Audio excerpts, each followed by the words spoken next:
अगर इरादे मजबूत हों और सपनों पर यकीन हो तो कोई मंजिल दूर नहीं होती। इस कहावत को सच कर दिखाया है मध्य प्रदेश के छोटे से जिले बालाघाट की फरखंदा कुरैशी ने, जिन्होंने यूपीएससी 2024 की सिविल सेवा परीक्षा में 67वीं रैंक हासिल कर इलाके में गर्व की लहर दौड़ा दी है। आदाब, आप देख रहे हैं आवाज द वॉइस और मैं हूं आपके साथ अमीना माजिद। बालाघाट की गलियों से निकलकर आईएएस तक पहुंचने वाली फरखंदा का सफर प्रेरणा से भरा है।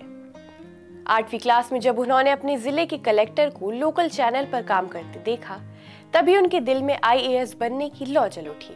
वो बताती हैं कि उन्होंने तभी सोच लिया था कि एक दिन वो भी कलेक्टर बनेंगी और समाज के लिए काम करेंगी।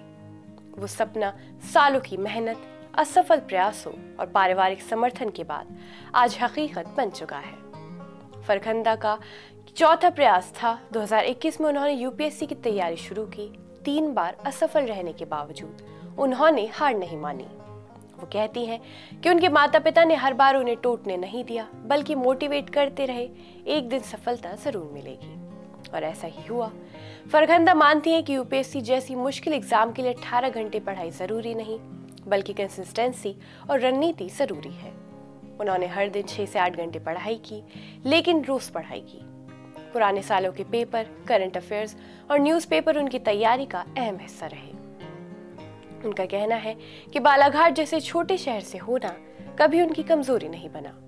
वो मानती हैं कि यहाँ के युवाओं को सही दिशा और संसाधन मिले तो वो देश भर में नाम कमा सकते हैं। फरखंदा अपने माता पिता को अपनी सफलता का असली हीरो मानती हैं। उनके पिता भावुक होकर कहते हैं कि आज लोग उनकी बेटी के नाम से पहचानते हैं। इससे बड़ी खुशी उनके लिए और कुछ नहीं हो सकती। फरखंदा की इस कामयाबी पर पूरे बालाघाट में जश्न का माहौल है। जिला कलेक्टर मृणाल मीना ने उनसे मुलाकात कर व्यक्तिगत रूप से बधाई दी और उज्जवल भविष्य की कामना की। वही स्थानीय अंजुमन कमेटी ने भी उनका इस्तकबाल करते हुए मुस्लिम समाज के लिए उन्हें एक प्रेरणा बताया।